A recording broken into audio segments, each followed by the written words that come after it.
as we always do, we've got the brood survey coming up, and so that's, as I mentioned, that's our best metric of monitoring reproductive output for these birds. And basically, it's a volunteer citizen science thing for the most part. Just average Joes can report birds they see, and so big thing we ask is we ask you to report every turkey you see during the months of June, July, and August.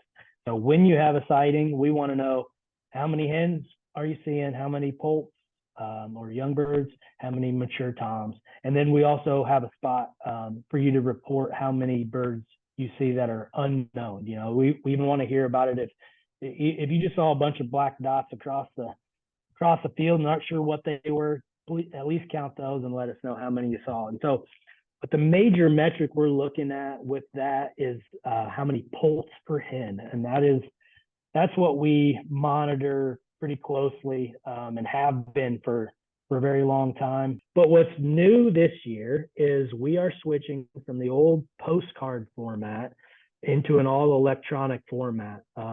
We're using an Esri product. So Esri makes ArcMap and ArcGIS, and they have a format called Survey 123.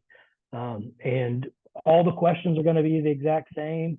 But the big change will be you now will be submitting those surveys on your home PC or on your mobile device. So we're hoping that's going to help us to reach more people, get more surveys from people who are out in the field, because you can now do this on a mobile device and not have to have your postcards with you and everything.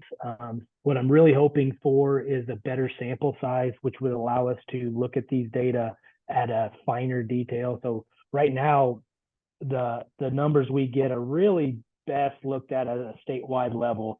You know, occasionally I'll break it out into regions in our IDNR administrative regions, but if we can get a big enough sample size, we'll be able to look at county specific data with some pretty good statistical power, which would really be good to identify where declines are happening more than others. That's what's tough about this state, and it problem that everybody has. Virtually nobody is seeing, if they're seeing declines, you're not seeing it across the entire state. There's pockets where it's occurring, and we're only as powerful as the data that we get. And so we're hoping that we can definitely improve our sample size with this methodology and get some more answers out there as to where and possibly even why any declines are occurring.